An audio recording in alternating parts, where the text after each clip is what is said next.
इस वक्त हमारे साथ सिविल डिफेंस के लोग मौजूद हैं। यहाँ पे ब्लैकआउट हुआ है। ब्लैकआउट में आइए इनसे हम जानते हैं कि इनको यहाँ पे किस लिए बुलाया गया था और क्या क्या वजह थी यहाँ पे आने के लिए।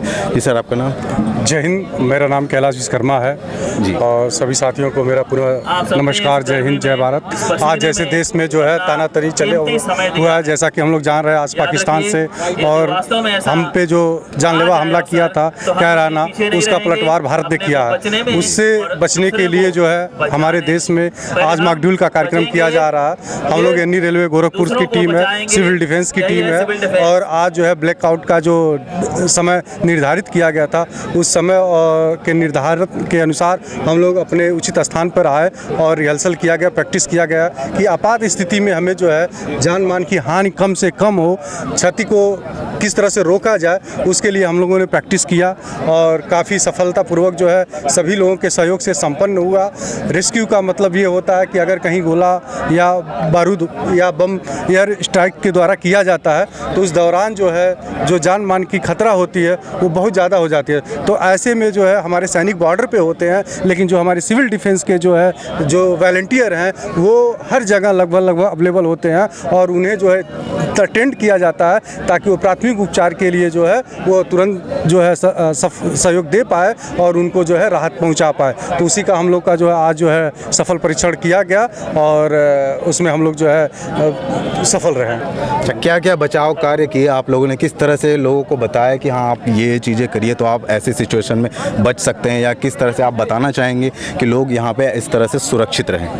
देखिए, सबसे प्रथम बात यह है कि बचाव का सबसे पहला कारण, अगर मान लीजिए गोला बारूद कहीं से दगता है तो हमें अपने घरों में हैं या बाहर हैं, हमें ऐसे स्थानों पे छुपना है, ये हमें डिसाइड करना पड़ेगा। और उसके लिए जो है जैसे मान लीजिए घर में आप हैं तो उसके जो दो दीवारों के बीच का जो कोना होता है वो सबसे सेफ जगह होता है, तो हमें उस कोने पे छिपना चाहिए। अगर मान लीजिए हमें वो जगह नहीं है, कहीं और बाहर हैं, तो अगर बमबारी हो रही है तो ऐसे में हमें कान को जो है बंद कर लेना चाहिए और मुंह में रुमाल डाल करके हमें अपने कोहनियों के बल जो है लेट जाना चाहिए। और सबसे बड़ी बात कि रात के समय में हमें अपने घरों के मकानों के जो लाइट हैं उसको ऑफ कर देना चाहिए ताकि ऊपर से जब एयर स्ट्राइक होता है तो चकमे खा करके जो है हमारे दुश्मन जो है दूसरी तरफ चले जाए और हमारा जो है जोन से बच जाए। तो इन चीज़ों का हमें ध्यान रखना चाहिए और घबराने की ज़रूरत नहीं है, हमें धैर्य से काम करना चाहिए जी। हमारे साथ यहाँ पे एक बच्चा भी मौजूद है, आइए हम इससे पूछते हैं कि बच्चा क्या नाम है आपका? कासानी। आप क्यों आए हो यहाँ पे? क्या हुआ है यहाँ पे? आप ये सारी चीज़ें देख रहे हो, क्या चीज़ हो रही है? देखने। अच्छा, तो आप क्या हुआ है आपके साथ? यहाँ पे कुछ हुआ है, कुछ किया गया है, कुछ बताना चाहोगे? ये रेस्क्यू में थे आप लोगों के साथ? इस बच्चे को रेस्क्यू किया गया था। इनका रेस्क्यू कैसे, क्या हुआ था इनको?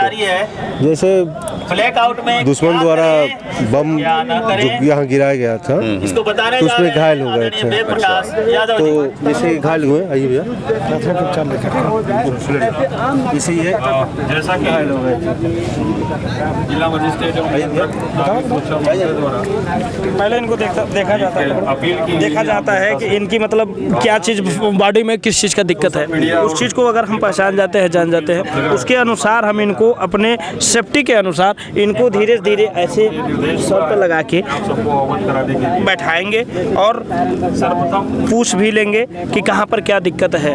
वह चीज़ हमको पता होने के बाद उस तरह का हमको मतलब इनको रेस्क्यू करके हमको उठा के ले जाकर प्राथमिक फर्स्ट एड जहाँ पर लगा रहता है वहाँ पर ले जाके हमको देख देना। डॉक्टर वहाँ से उनका उपचार करेंगे और उनको आगे की करवाएंगे। अगर मान लेते हैं इनके पैर में ये चीज़ का दिक्कत है तो इनको उठाने के एक तरीके होते हैं जो रेस्क्यूअर करता है, जो ट्रेंड व्यक्ति होता है वही कर पाता है। इसके नाते अभी तो इधर आइए, ये कर दिया इनको इस तरह का करके और पैर सुरक्षित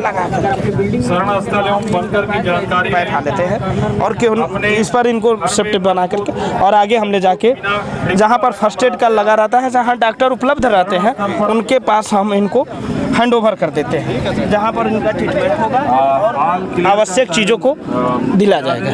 यही होता है। किया गया था वो खत्म हुआ। इंस्पेक्टर साहब है हमारे। सर आपका नाम? Clear Neeraj Srivastava, CDI mechanical workshop Gorakhpur. Sir ये मॉक ड्रिल हुआ है आज, कितना सफल रहा मॉक ड्रिल? कैसा क्या क्या सिचुएशंस हैं और आप हमारे दर्शकों को बताएं कैसे वो सेफ रह सकते हैं? मॉक ड्रिल्स का आयोजन जो है जब भी कभी हम करते हैं, समाज में किसी प्रकार का कोई नुकसान ना हो, उसके लिए हम जो है इस मॉक ड्रिल्स का आयोजन करते हैं।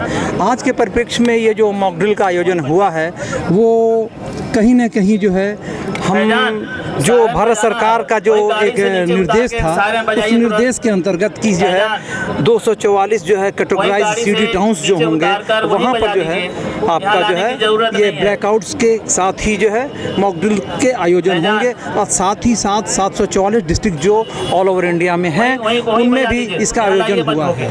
हम ग्रामीण क्षेत्रों में भी किए हैं, शहरी क्षेत्रों में किए हैं। उसी के अंतर्गत जो है हमारा जो एक कैटेगरी की A1 कैटेगरी के क्षेत्र में ये गोरखपुर आता है। क्यों आता है? वो इसलिए आता है क्योंकि हम जो हैं हमारे यहाँ एयर बेस है, हम चाइना और नेपाल के बगल में हैं, इसलिए हम अपने लोगों को, अपनी जनता को सुरक्षित रखने के लिए एक मॉक ड्रिल का आयोजन किया है, जिससे कि कभी कोई मुसीबत आए तो हमारे देश के नागरिक मिलजुल कर जो है एक सफल आयोजन करें। इसके अंदर आज जो मॉक ड्रिल हुआ है, मॉक ड्रिल के हिसाब से सब कुछ सही हुआ है, कहीं कोई दिक्कतें नहीं हुई हैं। थोड़ी सी जो गैदरिंग्स का जो तरीका था, गैदरिंग थोड़ी सी ज़्यादा हो गई थी, उसको थोड़ा सा मेंटेन होना चाहिए। और फर्स्ट एड की जो टीमें यहाँ की जो है आपका जो है जो डिस्ट्रिक्ट ने आपका जो गोरखपुर डिस्ट्रिक्ट सिविल डिफेंस ने ऑर्गेनाइज किया था और उसमें हम NER के लोगों को, जो सिविल डिफेंस के लोगों को इन्वाइट किया था कि आप भी अपना योगदान दीजिए। तो हमने एज ए ट्रेनर, हमारे बच्चों ने as a trainer first aid की ट्रेनिंग उन्हें दी, रेस्क्यू की ट्रेनिंग दी, फायर की ट्रेनिंग दी। और ट्रेनिंग के साथ जो बच्चे कर रहे थे उनमें जो कमियां हमें महसूस हो रही थी, उन बच्चों को हमने बताने की कोशिश की कि इस तरीके से करें जिससे कि भविष्य में आप लोग अच्छी जानकारी प्राप्त करें। तो देखा किस तरह से सिविल डिफेंस के लोग, NDRF के लोग, ये सारे लोग हमारे साथ मौजूद हैं। उन्होंने पूरे विस्तार से बताया कि कैसे लोगों को सुरक्षित एक स्थान से दूसरे स्थान पर ले जाया जाए, अगर कोई घायल होता है तो उसका रेस्क्यू कैसे किया जाए, ये सारी चीज़ें बताई गई। अभी आप सुन रहे होंगे सायरन बज चुका है, ब्लैकआउट का टाइम ख़त्म हो चुका है, लाइटें ऑन हो चुकी हैं। अब आप सभी, आप अगर आप अपने घरों पे हैं तो आप अपनी लाइटें जला लीजिए और लाइटें ऑन कर लीजिए। और इस तरह के ब्लैकआउट्स हमें सेव करने के लिए, हमें बचाने के लिए होते हैं। तो आपका हमारा पूरा सहयोग बनता है कि हम अपनी पब्लिक को, अपने लोगों को पूरी तरह से सुरक्षित रखें और इसी तरह से हम आगे बढ़ते रहें। बहुत बहुत धन्यवाद।